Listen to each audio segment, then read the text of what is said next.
guys. Welcome to the message that Pastor Josh is going to give, continuing the Deeper series. You will be blessed. A couple weeks ago, Pastor Mark started us down this journey of our Deeper series. We talked about engagement, and then we talked about evangelism, and we talked about prayer. And so today, that leaves one letter left. That's D for discipleship. And I have the privilege and the honor of talking to you a little bit about that. You know, it may have messed with some folks that we kind of went out of order, but trust me, I'm praying for you that Jesus will put those in the right order.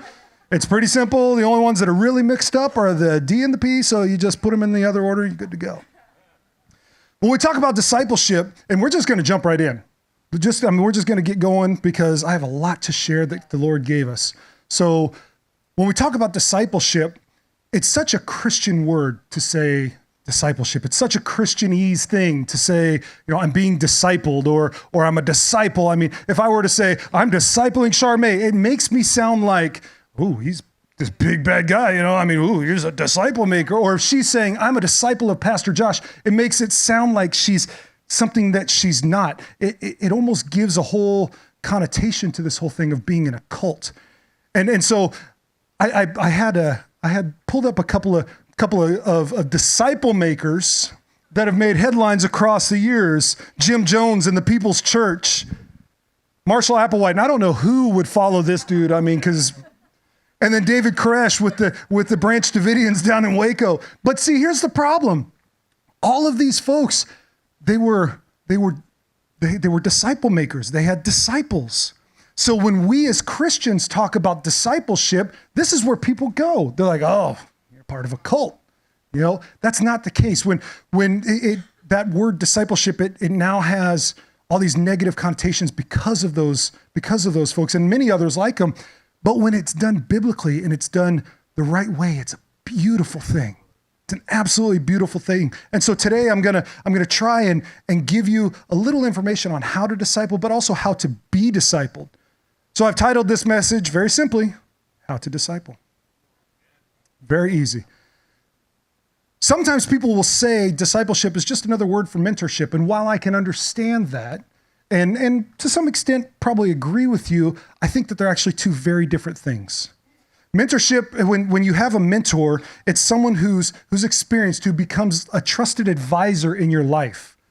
When you have someone who's discipling you, it's a Christian that enters into the relationship with somebody to help you become a true follower of Jesus, to help you trust Jesus. The biggest difference between mentorship and discipleship is a mentor will come in and speak into a certain area of your life.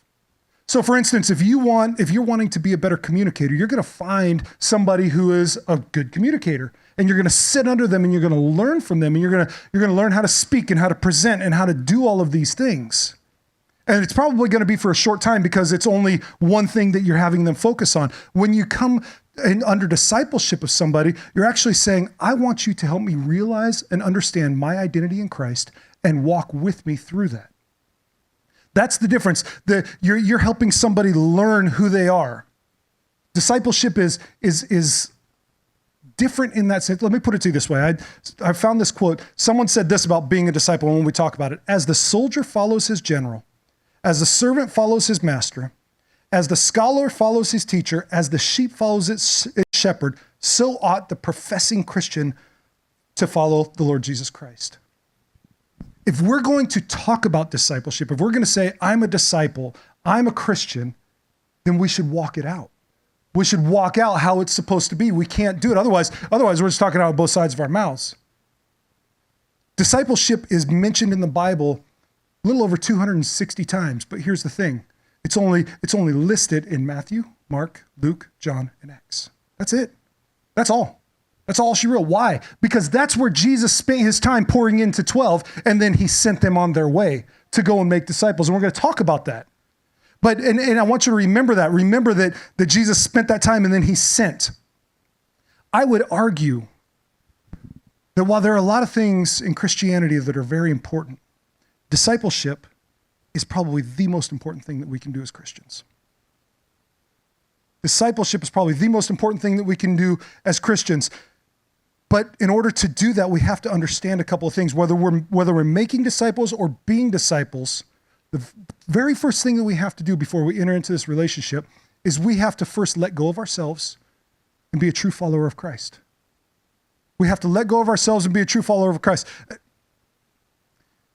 I'm just going to throw this out there. I'm probably going to step on some toes today. And it's not intentional. It's not because I'm trying to be mean, but it's because I'm trying to call all of us into a higher standard, a higher way of living, because this is what the Lord, look, when I put this sermon together and the Lord gave it to me, it has messed with me all week long because I'm writing this stuff and I'm putting down these thoughts and I'm like, golly. And so I'm sitting here preaching to myself. Second time I'm preaching to myself today.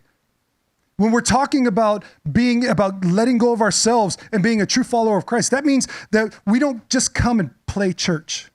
We have to be the church. We can't just come in and check the box and put the money in the box and walk out and live the same life. We have to walk in the same way that we're walking out. We have to be renewed. We have to do more. We have to not just wear the clothes. We have to be a true representation of Christ. Otherwise, we cheapen the gospel and cheapen Christ. We have to let Jesus shine through us to a world that's just yearning for something. You have to be discipled in order to make disciples. You have to be discipled in order to make disciples. In the Great Commission, Jesus sends the disciples, but not before what? Teaching them, training them, empowering them, encouraging them, and then releasing them. That's what it means. That's our job. That's what the Great Commission says. Our job is to go and do those things. The reason I say that discipleship is important, especially right now, is because we are fighting a battle in the supernatural that is unlike anything we've ever seen. The supernatural, look, it has gotten to the point where the supernatural is becoming the natural. You don't need spiritual gifts. You don't need things like that to see what's going on. It's not hiding in the shadows anymore. It used to duck and be hidden in corners and you couldn't see it until it kind of peeked its head out. But now it's just like, hey, here it is. We're going to talk about that. Some people will look and say, well, what was the catalyst of all of this? Well, I've heard people refer it back to COVID. Oh, when COVID happened, everything changed. I'm not going to argue that things changed. Absolutely. But here's what I'll say. COVID simply acted as gasoline to a smoldering ember that was already happening in a dying church. COVID only acted as gasoline that affected a smoldering ember in a dying church. Churches everywhere began to close their doors, and all it did was accelerate that. It just accelerated the path they were already on. It brought light to it. According to a study done by Lifeway in 2019, 4,500 Protestant churches closed, compared to only 3,000 opening. That's the first time since they'd been tracking this that there was ever a time where more churches closed than more opened. We're fighting this battle. Pastors are currently reporting that only 85% of their congregations have come back since the pandemic. There's another study that was done by the Survey Center on American Life and the University of Chicago that found in the spring of 2022, last spring, 67% of Americans reported attending church once a year compared to 75% before the pandemic. Now, we can say, 67% to attend once a year. Once a year! One time! And it's dropping.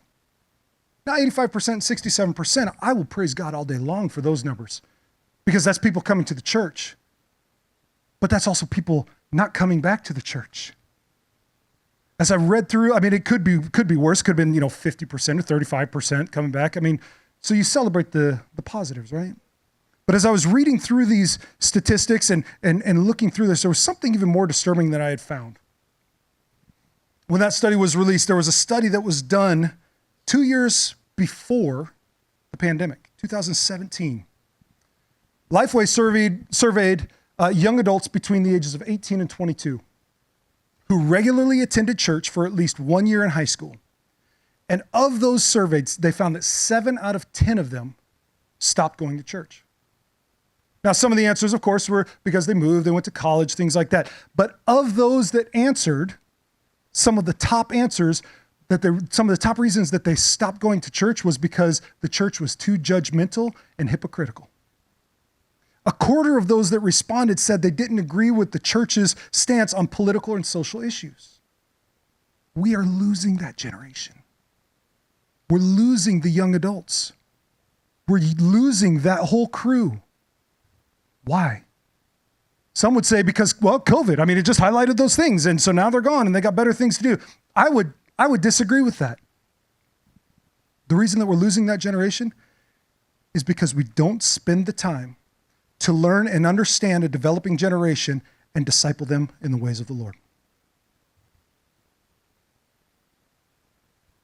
You hear pin drop because it's true, because the Lord is speaking the truth. If we did disciple, if we did take the time to understand a generation, an up and coming generation, if we took the time to understand them and took the time to disciple them the way that we need to, they would understand when we have differences, when we don't agree with the social political outcome, or when our church is different than what society says is right, when we don't agree with that. They would understand at least our position. But it's so deep. We're not doing that. And I'll tell you why. Because our generation, my generation, Generation X, we're responsible. They're our kids. They're our kids. It's our generation of children. Our kids are coming up, and they're the ones that are stepping away. Why? Let's take a real broad stroke at this.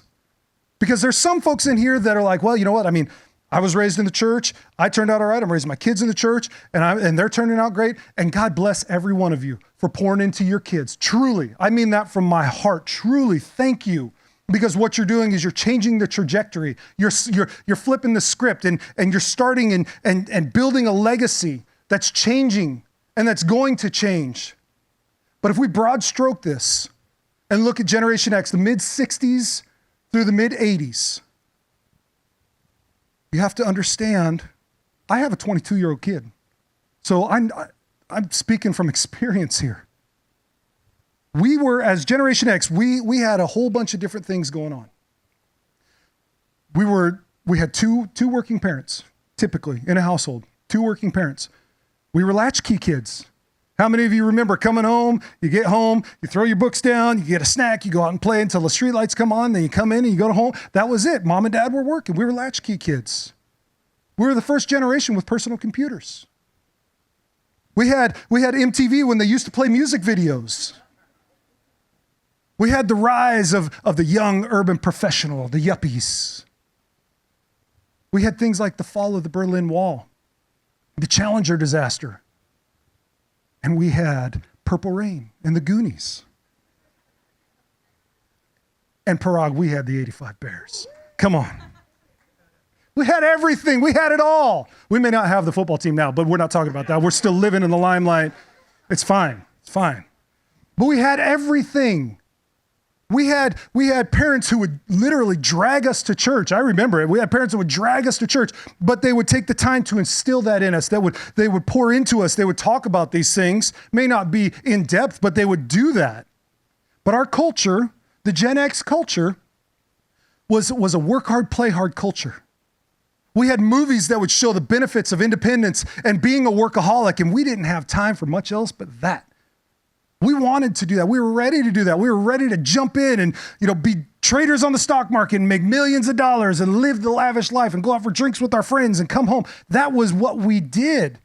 That was what Hollywood glorified. So we were like, hey, we're getting into this. This is the way that it should. So as soon as we're able to leave home, we split. And in the dust, we left church. Because we didn't want to have to do that. So we're living it up. We're growing up. We're rocking. We're doing the things that we want to do. And then we get married. And then we have kids. And during that time of their influential years, those 18 to 22-year-olds now, during those influential years, we're trying to figure out this work-life balance because that's one thing that Hollywood never taught us about. We're trying to figure out how this work-life balance works. And so we end up becoming CME Christians, Christmas, Mother's Day, Easter Christians. Those are the only times that we'd show up to church. Why? Because mom dragged us there, right? We would get there. But we didn't disciple our kids. We didn't do that. We didn't pour into them like our parents poured into us. And so now as we're in our adult years, and we're like, man, why are my kids falling away from the church? Why are they not coming to church? Well, just think back. They're doing exactly what we did. They ran. We're seeing the fruits of our labor or lack thereof. We've taught them to be independent. We've raised them to not need anything. And they're not. They don't. Our kids. The world is calling. And a lot of them are listening. The world is saying, hey, come out here. It's fun. We have cookies. And they're saying, I like cookies.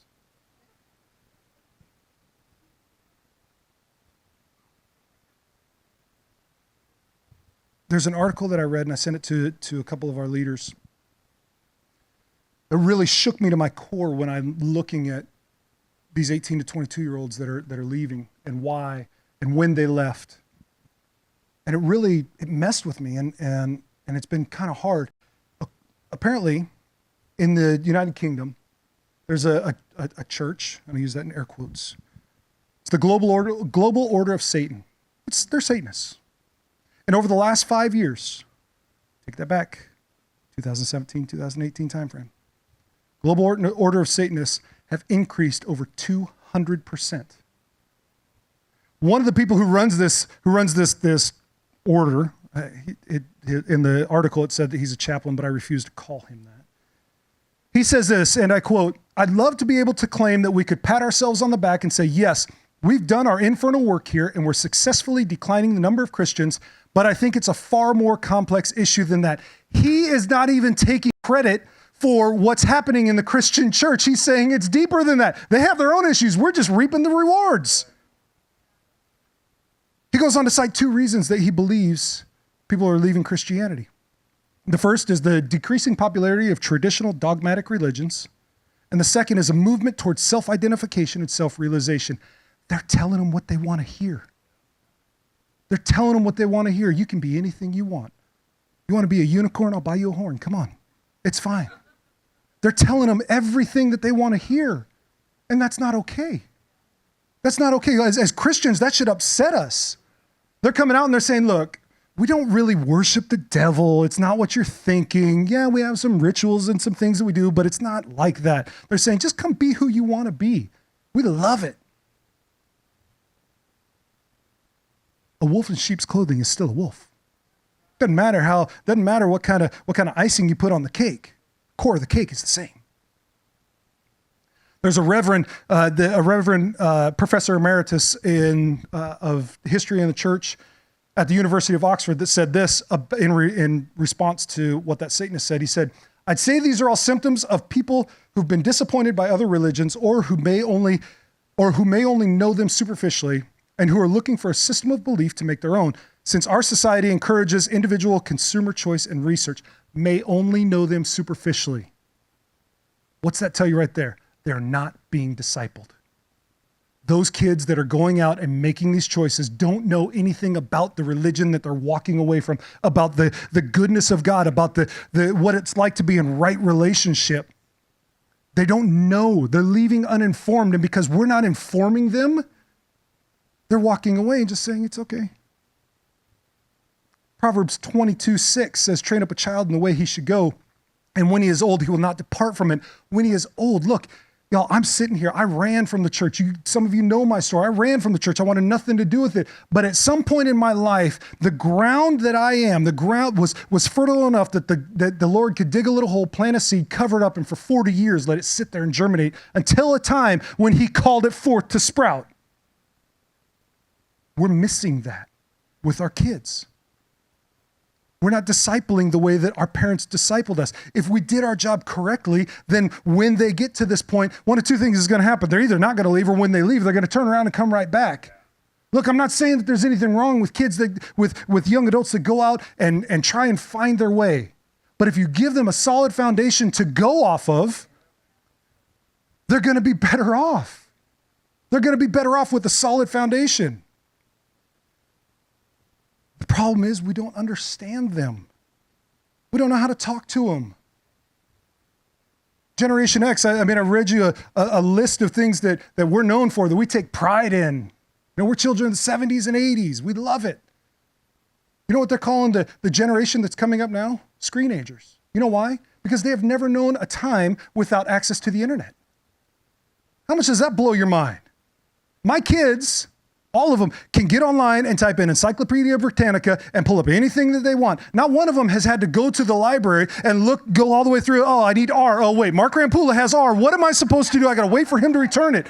They don't ever have to do that. They're just like, and they pull it right up because they have instant access to anything that they want. Anything. That's just how, that's why when we let go of the time that we can pour into these kids, we're shortchanging them. We're shortchanging them. And what happens is we don't want to because we don't understand them. We don't know how to talk to them. And when we don't know how to talk to them, they just think that they're being ignored. But here's what happens. Sometimes when we do talk to them, we forget where we came from because we're like, oh, just sit there, just be happy. Just forget about it. Oh, well, all your friends want to go out drinking and driving. Just don't do it. Just say no. We forget about the peer pressures. We forget that they are under immense stress and things that we haven't had to deal with. They're doing that. They're dealing with that on the daily basis. And so what happens is when we're not speaking or sitting and listening to them, or we're coming at them, then all we're doing is fueling that judgmental attitude they already think of the church. We're fueling the hypocrisy that they already think the church has. And so now we have to sit here and try and battle against that. The beautiful thing is we have the opportunity to swing the pendulum back in our direction. It's very simple. You have to care. You have to listen. You have to learn to understand, and you have to disciple. It's very simple. Seems like this enormous task to sit down and talk to your teenager or to a young adult and be like, hey, so, tell me about your day. And when they start rattling all this stuff off about TikTok and all these other, I'm like, oh my God, I have no idea what you're talking about, but I'm going to sit here and I'm going to listen to you because I'm going to try and understand. Here's what we don't do. We don't sit there and say, stop, explain that to me.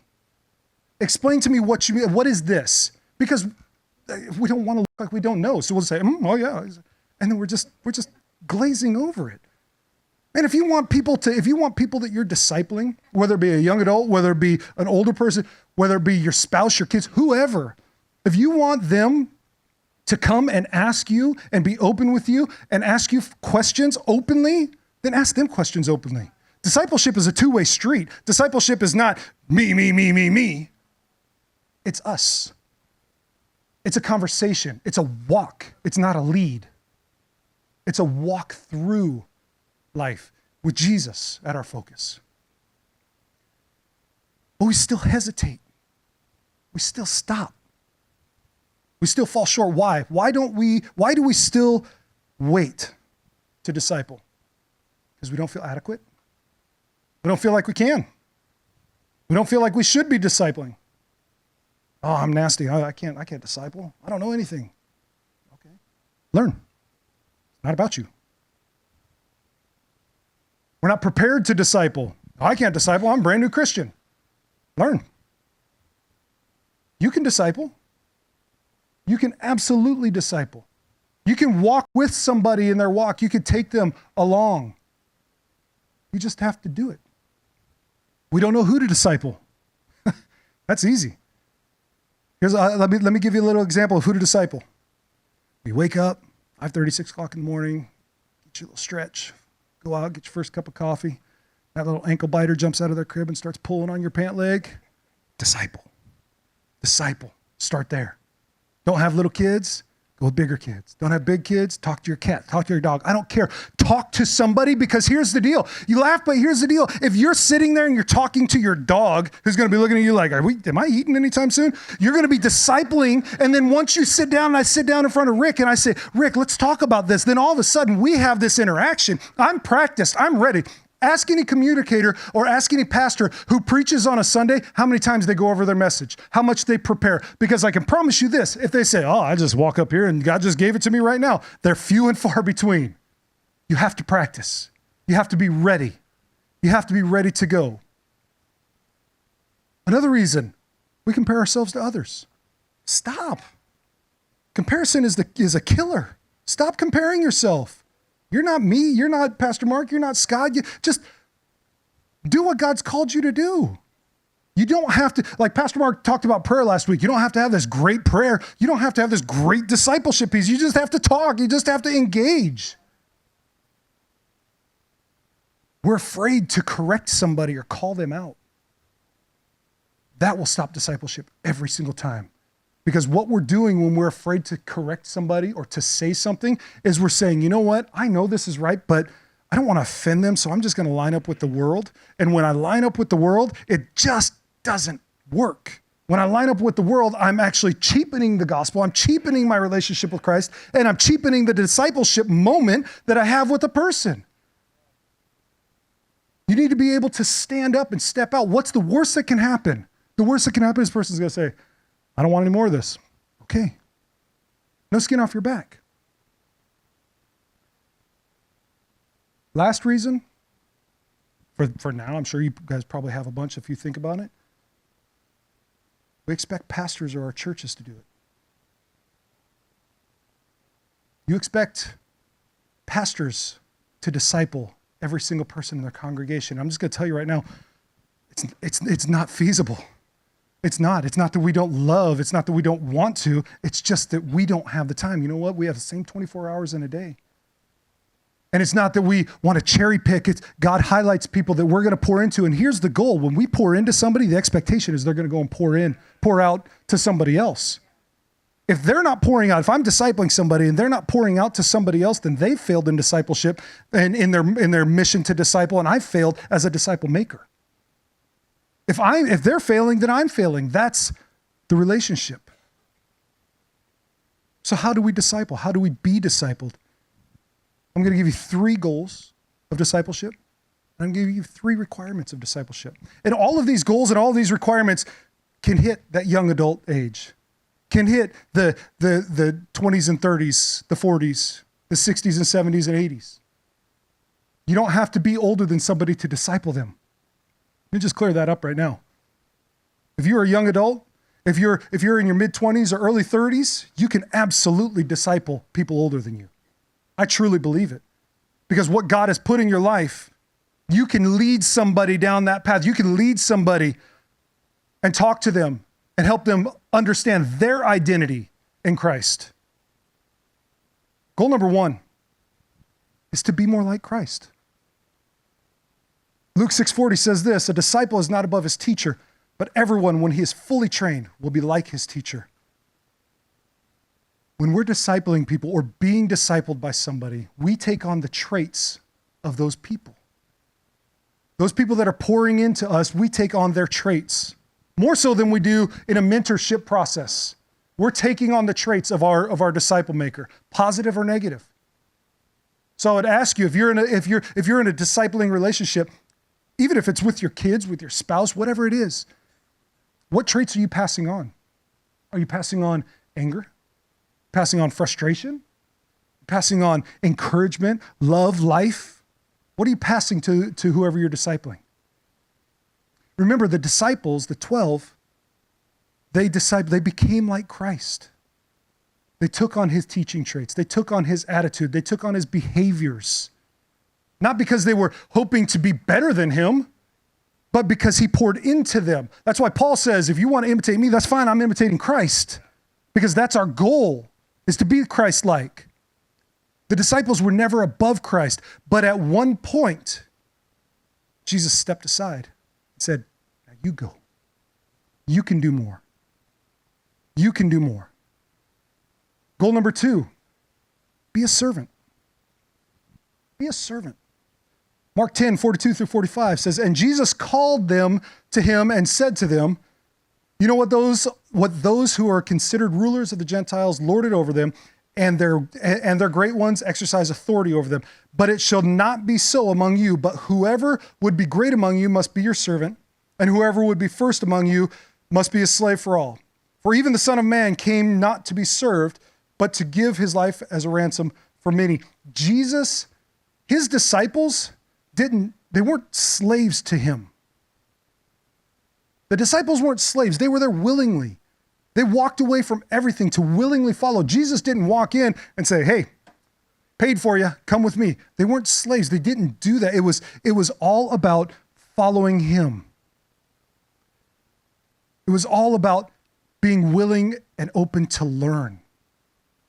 If you're in a discipleship relationship, whether you're discipling or being discipled, you should feel like you're being discipled. If someone's going to sit there and say, hey, okay, in order to be my disciple, what I'm going to need you to do is I'm going to need you to go get my laundry. I'm going to need you to go pull my car around. I'm a little bit hot up here, so I'm going to need you to dab my head. That's not discipleship.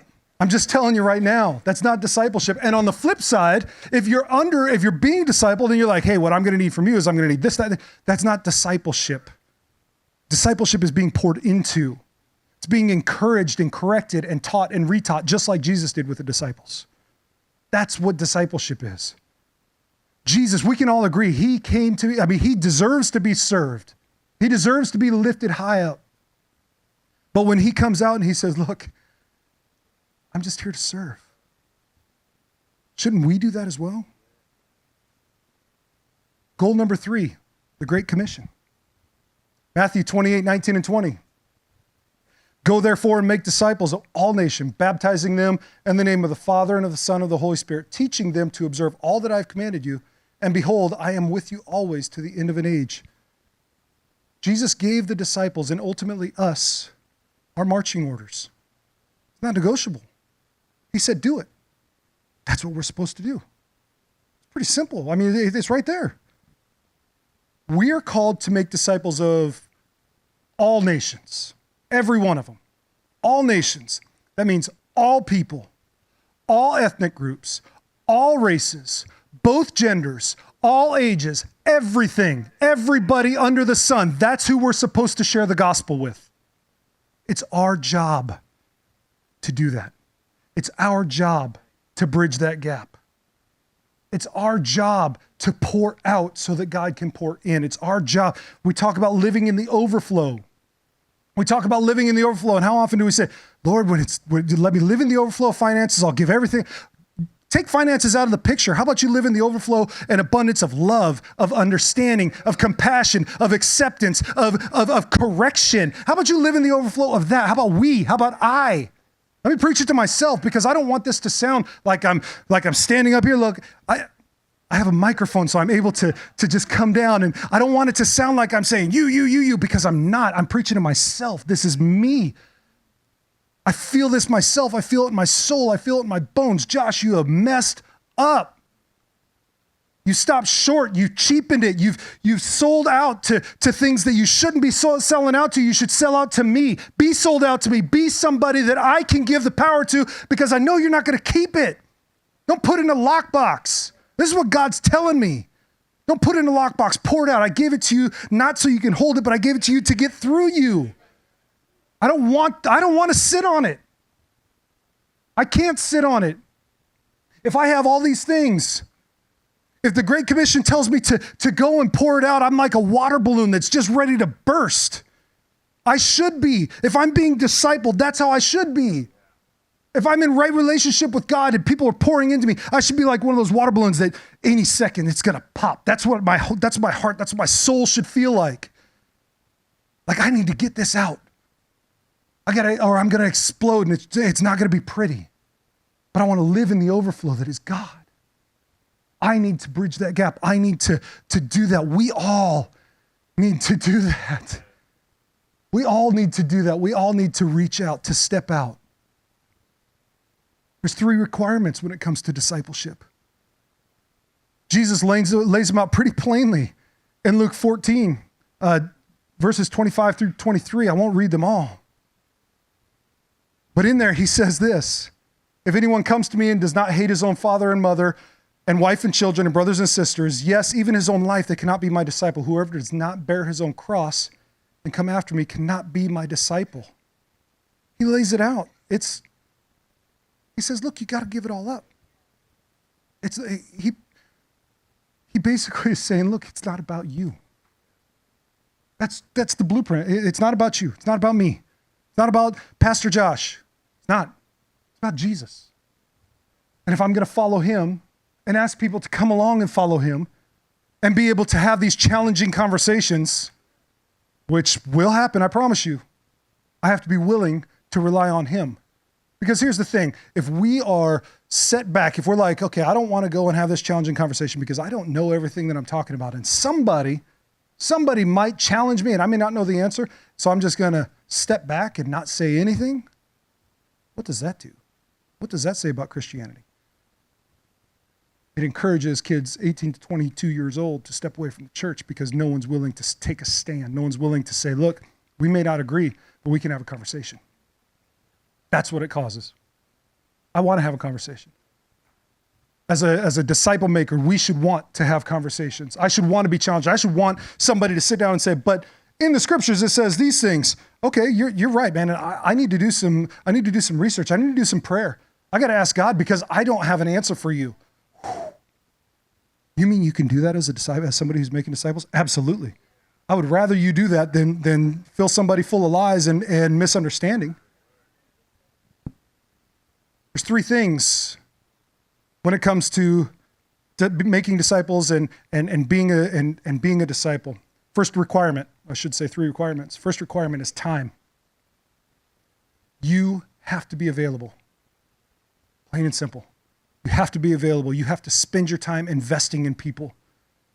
If you're a disciple maker and you're willing to take someone under your wing, you're saying, I'm willing to give you 100% and not a drop less. I'm going to give you everything in our time. I'm going to give you everything. And if someone actually honors you by asking you and honors you with the opportunity to disciple them, they say, I would love to come under your tutelage, and you accept, then give them that time. Don't cheapen it. The beauty of giving them time shows that they matter. It shows that you take what they're asking you seriously. And as a disciple, when we talk about time, you have a responsibility too. And that's not to waste the time of the person pouring into you. If you're seeking knowledge and guidance, go to them. Show them you're willing to sacrifice because their time is valuable just like yours. Spend the time. Make the sacrifice. Number two, second requirement, proximity. Your people have to be close to you. The people you're discipling have to be close to you. Teach them, talk to them, let them ask freely. I just said this a little bit ago. You have to have this two-way conversation because if you don't, it's just a dictatorship, and that's not discipleship. Correct them when they need it. Guide them.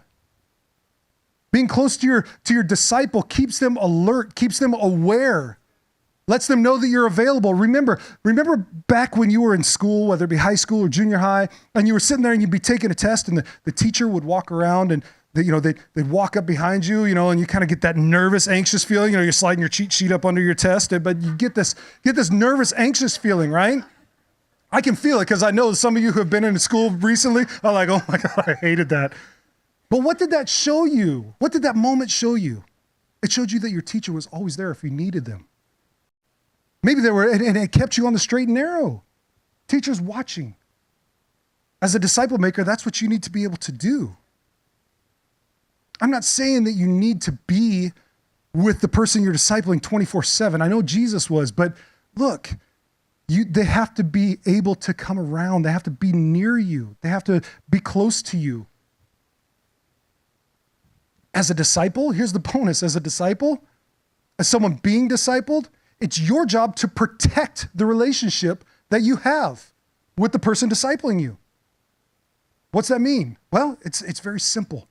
If that person is successful, or if that person that's discipling you holds a position of authority, don't leverage your relationship.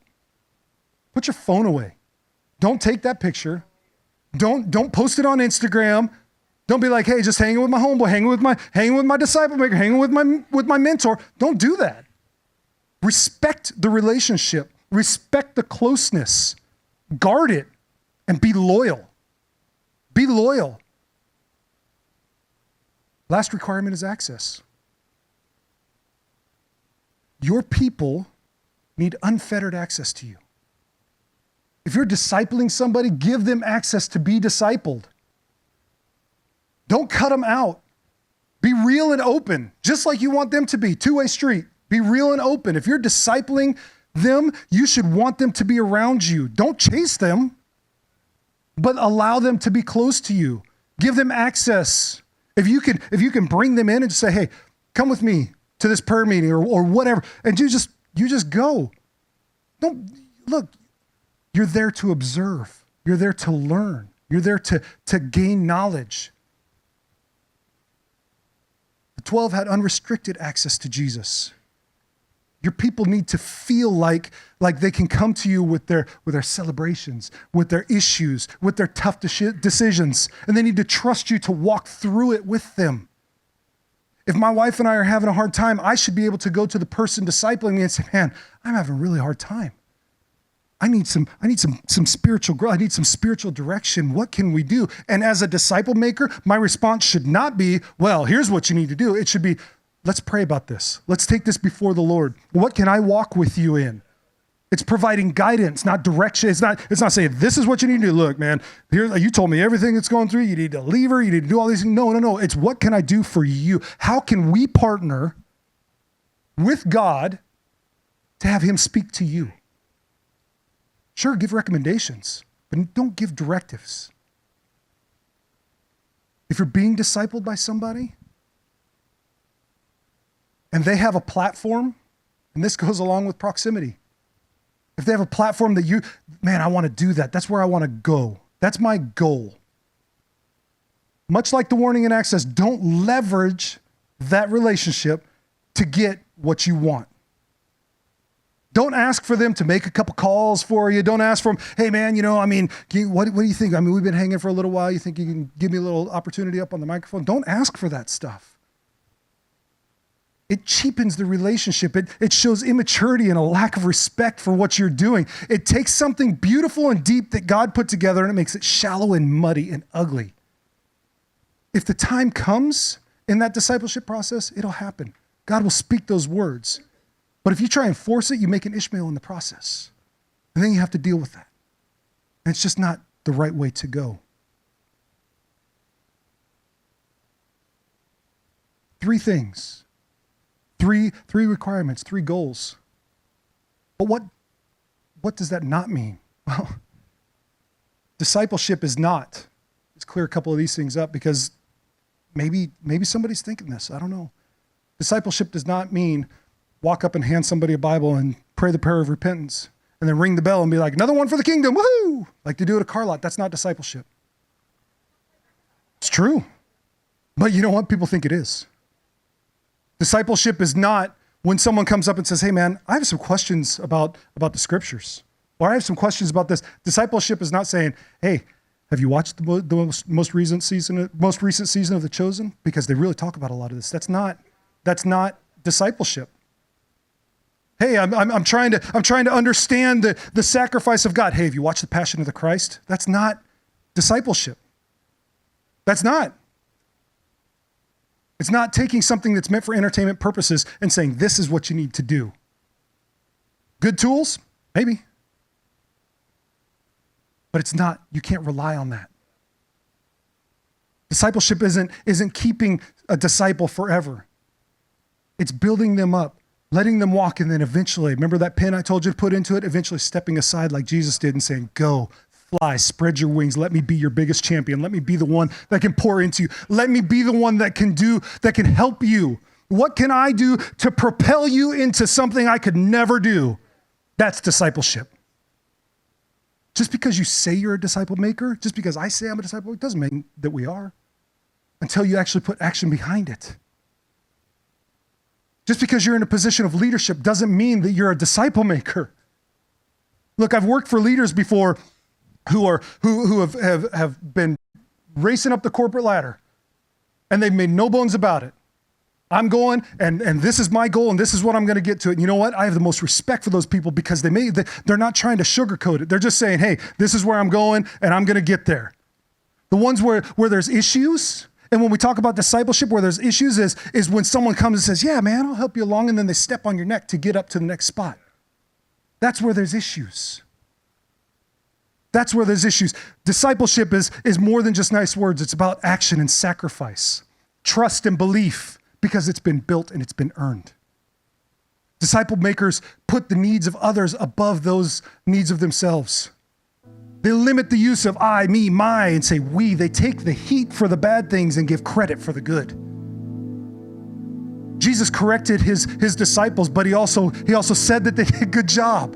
Disciple makers listen to hear and not respond. As a disciple maker, it's okay to say, I don't know. As a disciple maker, it's okay to say, you know what? I got nothing. That's okay. You don't have to have an answer. You don't. Don't give the enemy room to make ugly what God has made beautiful. Like I said at the beginning, when discipleship is done biblically and it's true, it's beautiful. It's a process. Don't rush it. Don't rush the process. You know the old analogy, you can lead a horse to water, but you can't make it drink? If you relate that to discipleship is not taking the horse to the water and then holding its head under the water until it starts to realize that it might need a drink because you know what's best for it. You know that if it doesn't drink, it's going to die. That's not discipleship, because the horse is going to get up and it's going to run away and it's going to repel you. Discipleship is taking that horse and leading it to water and sitting with it until it realizes that it needs to drink. It's spending the time. People are thirsty. We need to lead them to the river of life. We need to spend time with them. We need to let them realize their thirst. And then we need to walk with them. That's what discipleship is. When it comes to the younger generation, that's what discipleship is. Younger folks, when you're looking at your friends, you can disciple them too. Make a choice. Jesus said that the world is going to hate you, but remember, they hated me first, so what do you have to lose? The world's going to hate you already. Doesn't matter. Would you rather make the choice for the kingdom? Or would you rather just live a false life and be two-faced, feed into that hypocrisy, feed into the judgmental nature? God created discipleship to be beautiful. And we have the opportunity to walk in that with people. We have the opportunity to partner with heaven and say, yes, this is what it's about. I'm going to do this. I'm going to take it on my shoulders, God, because this is what you called me to do, and I'm going to disciple this person. But God, I can't do it alone. I need you to do it through me. I need the words to say. I need to know how to approach it. I need you to show me what to do, because if I do it by my own hands, guess what? It's going to fail. God gave us the opportunity to partner with him in this. That's what we need to do. That's our next step. That's why we start, if you look at deep, discipleship, how important is that? Engagement, being engaged with the people around you, being engaged in your church community, evangelism, taking what you're learning, taking the discipleship piece and your engagement piece and taking it outside the four walls of the church and really showing what it means to be a follower of Christ. And then praying in everything that we do. Everything that we do. Hey guys, wasn't that awesome? Whether you're a disciple or a disciple maker, you can go deeper. Have a great week.